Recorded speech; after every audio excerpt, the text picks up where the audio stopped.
Hello tout le monde, c'est Kunser et aujourd'hui on se retrouve pour une nouvelle vidéo, j'espère qu'elle va vous. Alors, ça va être une théorie Winnie Ourson cette fois. Alors, je sais que vous allez me dire, la théorie sur un trouble psychologique, la théorie sur la drogue. Mais non, on va parler de l'origine de Bourriquet. Et je n'ai pas trouvé beaucoup de trucs qui en parlent, et juste une petite vidéo qui parle, mais bon, on va quand même avoir quelque chose d'intéressant. Et on va également rajouter l'histoire de l'âne de Shrek. Commençons avec Bourriquet. Selon cette théorie, Bourriquet viendrait du pays, serait à la base un vilain gardement qu'on peut trouver dans Pinocchio. Pour être plus précis, il viendrait de l'île des plaisirs. Comme Pinocchio, il est parti sur l'île enchantée et fait partie des enfants qui ont réussi à conserver leur voix. Du coup, ils se sont retrouvés enfermés dans la clôture. Alors Bourriquet a donc décidé de s'échapper et a fini dans la forêt des rêves bleus avec Mouinet, Tigrou, Coco Lapin, Pain, Porcinet, Maman Gourou, Petit Gourou, Maître Hibou, etc. etc. Sinon, montre-nous les preuves. Déjà, Bourriquet est un âne qui parle. De deux, Bourriquet doit construire une maison. Mais pourquoi fait-il ça, sachant qu'il peut se réfugier derrière n'importe quel arbre? Peut-être est-ce parce qu'il doit se cacher du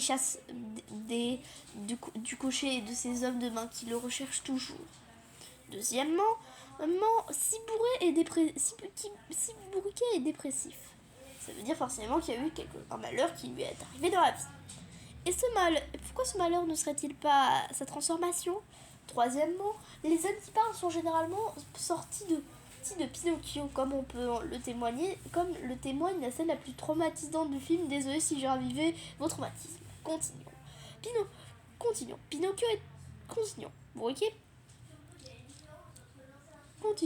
Bourriquet était un conte. Et troisièmement et dernièrement, Bourriquet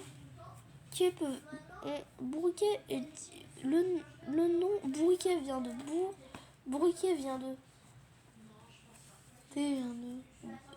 Bourriquet est un petit Bourriquet est un âne qui a une voix extrêmement grave, comme si il avait passé sa vie à fuir. Mais fuir quoi? Sûrement les hommes de main du cocher. Passons maintenant à la théorie la plus populaire sur l'âne de Shrek. Viendra-t-il de Pinocchio? Premièrement, dans Shrek 1, quand il va être livré aux gardes, on voit juste devant lui Pinocchio. Deuxièmement, l'année. Deuxièmement, dans le troisième tome, quand l'âne nous parle de ses souvenirs du lycée, il nous dit, je commence à avoir des souvenirs de pipi culotte et de bonnet d'âne. Le chapeauté lui demande alors, mais d'ailleurs comment faisais-tu pipi culotte si t'as évidence je n'en porte pas? C'est à quoi il répond, tous les mystères ne sont pas intéressants à dire. Et laisse tes chutes au Niagara. Bizarre pour un âne. Et puis, pourquoi évoque-t-il et pourquoi dit-il ça au chat d'un naturel si grossier? Sûrement parce qu'il vient de l'île des plaisirs, un endroit dans lequel justement les enfants doivent faire ce qu'ils veulent et même dire grossier. Les chiens, taisez-vous. Ensuite, désolé, il y a mon chien qui faisait des conneries. Continuons. L'âne de Pinocchio. Continuons. L'âne de Shrek est un. Continuons. L'âne de.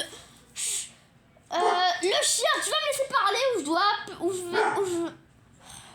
Désolé, mon chien faisait des conneries. Laisse-moi tranquille.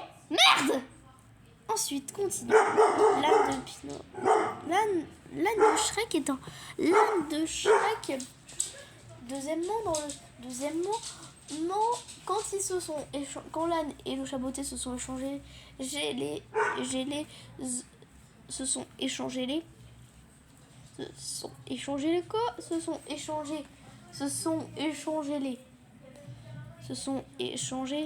j'ai les corps. Voilà ce qu'on peut entendre. Respecte la marchandise inculte que tu es. I-oh. Elles ont été fabriquées à Madrid pour les meilleurs. I-oh. Répliqua. S'exclame. On peut. Oh. Le chien, laisse-moi tranquille. Du coup, ensuite. Le chabot. Ensuite. Et c'est quoi lundi? Oh, va falloir que t'apprennes à le contrôler. Bizarre, ça veut dire qu'il a dû lui-même l'apprendre à le contrôler. Et là, je vois déjà Ethan arriver. Oui, mais non, fumeur de la rencontre. Il dit clairement qu'il a dormi qu'il est dehors. Mais qu'est-ce qui nous dit que ce ne serait pas un sarcasme? Allez, troisième théorie, oui, pour la route surprise. Cette théorie veut que l'âne soit. Cette théorie veut que Bourriquet. L'âne de Shrek ne nous dit jamais son nom. Mais vous souvenez-vous de l'âne? Mais souvenez-vous de l'âne? Mais souvenez-vous du petit Alexandre dans Pinocchio? Ça peut être lui, non? Allez, troisième théorie pour la route. Cette théorie voudrait que l'âne de Shrek soit l'anti-Bourrique. Comme vous le savez sûrement, Shrek dessine tous les personnages de contes de fées et les réécrit pour se moquer de Disney. Et parlons maintenant de Bourriquet. Bourriquet est un âne, mais il est triste. Mais il est dépressif, lent, peu bavard, et a une voix très grave. Bref, il nous fait une dépression. L'âne de Shrek, de son côté, lui, est extrêmement bavard, drôle foufou, et a une voix assez aiguë pour quelqu'un de son âge. Bref, l'exact opposé. Et une petite dernière théorie. Vous vous souvenez des stupides? Et enfin, petit message que j'aimerais vous dire. Et enfin, j'ai fait une petite annonce, allez la voir dans la description. C'était Kunser, à très vite!